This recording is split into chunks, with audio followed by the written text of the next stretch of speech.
Dr. Kevin 啊，咁其實咧吞嚥困難人士咧，佢有唔同吞嚥程度啦。咁其實言語治療師咧都會同佢處方咧就係唔同程度嘅吞嚥飲品嘅喎。咁呢度咧我哋都呈現咗咧就係唔同級別吞嚥飲品喺度啦。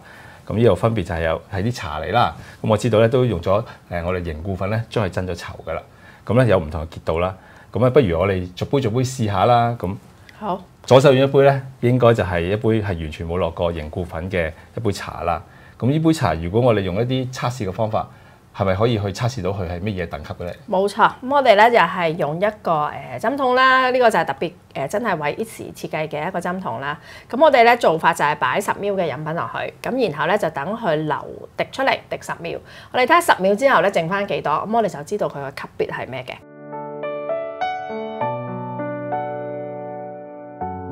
咁我哋而家試下擺咗10 ml 嘅飲品落去先嚇。咁我就幫你計時啦。係啦，你幫我計時。咁第一倒落去咧就得嘅。咁不過咧優雅啲嘅話咧，我哋就用一個針筒啦。我哋擺夠10 ml 嘅飲品落去。好啦，咁而家可以開始計時。好，預備，開始。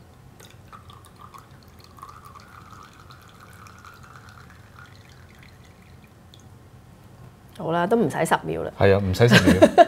佢都唔使10 ml咧，其實已經所有飲品已經出晒嚟啦。咁呢一個咧，我哋就知道咧，佢係0級嘅飲品啦。因為咧已經冇10 ml之後係冇嘢剩晒喺呢一個針筒裡面嘅。咁所以呢個就係0級啦，即係最稀嘅飲品啦。咁我哋可以跟住試下1級嘅飲品啦。咁1級咧，我哋撈咗凝固粉咧。咁其實咧，大家可以先睇一睇佢個樣啦。咁佢咧係真係比起咧我哋最稀嘅飲品咧，其實結咗少少嘅。真係好即係結丁咁多嘅啫，唔係好結。但係你已經睇得出咧，佢唔係好似頭先啲茶咁樣流得咁快㗎啦。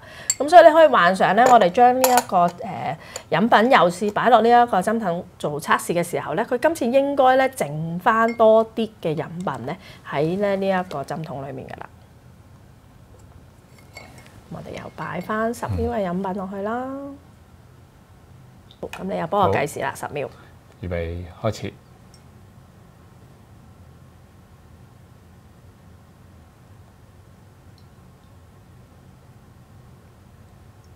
好10 ml。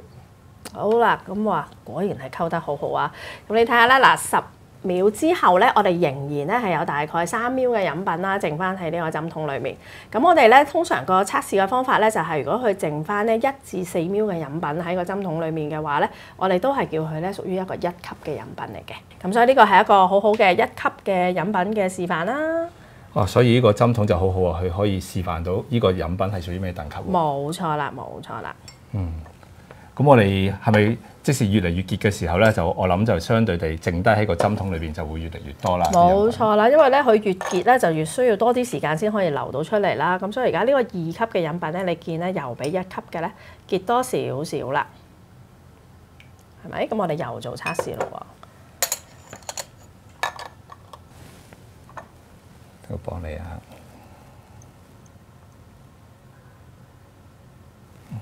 好。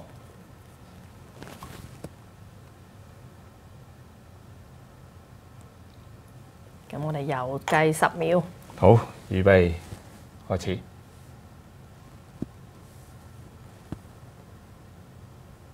咁今次10 ml後咧，應該剩翻多啲嘅飲品啦。好，夠。你睇下啦，而家咧我哋呢度有6 ml嘅飲品剩翻喺呢一度嘅。咁呢一個又係啦，我哋如果係10 ml之後剩翻4至到8 ml嘅飲品喺裡面嘅話咧，咁我哋就叫呢一個咧就係屬於一個2級嘅飲品嚟嘅。咁而家呢個啱啱好喺中間咧，仲剩翻6 ml，咁所以都係個2級嘅飲品啦。咁我哋繼續上咯喎，咁啊3級再結啲㗎啦。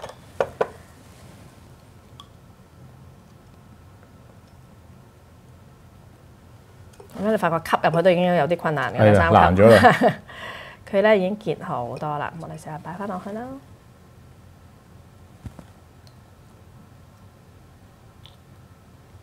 好，麻煩你又計10 ml時間啦。好，預備開始。你見佢滴出嚟都已經好辛苦噶啦，10 ml咧真唔係滴到好多嘅。係喎，滴下滴下喎。預備傾。係啦，咁佢咧10 ml之後咧，啱啱好仲有8 ml嘅飲品喺度嘅。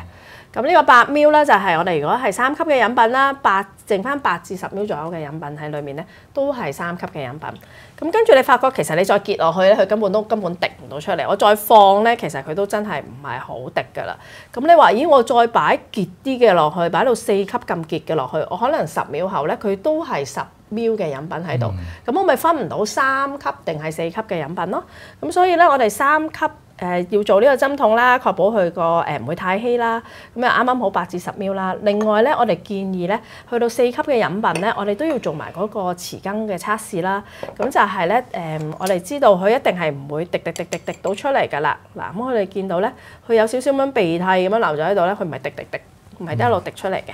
咁另外咧就係4級，我哋都怕佢太黐粒粒啦，咁所以用一個匙羹滗咗一啖嘅飲品出嚟之後咧，你見到佢都好似有個少少黏埋一齊嘅，有一個好似啫喱咁樣嘅，有個拱起咗喺度啦。再跌出嚟嘅，佢完美全部跌晒落嚟嘅，冇黐住喺隻羹度。好乾淨喎。係啦，咁呢個咧就係一個理想嘅4級嘅飲品啦。佢有勾結，佢唔會咧滴下，但係咧又我打側隻羹咧，佢又好容易跌晒出嚟嘅，夠晒滑嘅。咁但係咧，有時咧，我哋溝凝固粉咧，越溝越多嘅話咧，我哋都驚去到一個階段咧，啲凝固粉用唔得晒。譬如我哋見到呢個飲品咧，其實咧，你見到佢仲有啲白色嘅粒粒喺度㗎。咁呢啲白色嘅粒粒咧，就係我哋話唔合格嘅溝嘅飲品嚟㗎啦，因為咧佢真係一嚿嘢嚟㗎，一嚿粉喺度嘅。咁佢就唔係一個好滑嘅飲品，佢有呢啲咁樣嘅雜質咁樣喺度嘅話咧，我哋都驚佢吞嘅時候咧會冇咁理想啊。咁所以我哋溝唔同嘅結度嘅加咗凝固粉嘅飲品嘅時候咧，我哋都要小心留意咧，究竟佢裡面會唔會有啲粉團喺度咧棘住咗，溶唔得晒。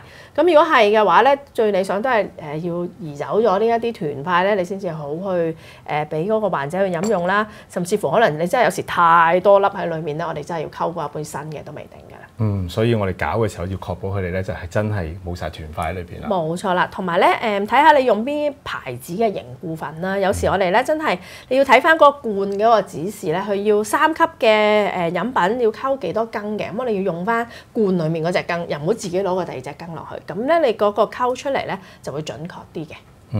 都想問一個，啱先都睇到啦，原來都有2種唔同嘅針筒喎。咁係咪一定係要一隻針筒先可以做到測試咧？咁呢隻傳統啲又得唔得咧？傳統嘅呢一隻都得嘅。咁我哋確保佢係10ml嘅呢一隻針筒啦，同埋咧你見到佢個嘴，我哋當然要移走咗嗰支針啦。咁佢都係有少少咁樣突咗出嚟啦，係一個10ml嘅一個針筒咧，其實都可以做呢個測試嘅。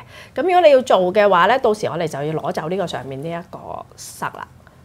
咁其實佢望落個形狀咧，就同我哋而家呢一隻 Easy 嘅版本咧，其實就真係差唔多嘅。咁照樣你擺10ml嘅飲品落去，放去10秒之後睇下剩翻幾多。但今次咧，因為冇咗呢啲圖喺度啦，咁就要上網可能自己查翻咧，究竟1級、2級、3級嘅飲品咧係要剩翻幾多嘅液體喺裡面先為之唔同嘅級數咯。所以呢個咧就方便好多啦。方便好多嘅，冇錯啦。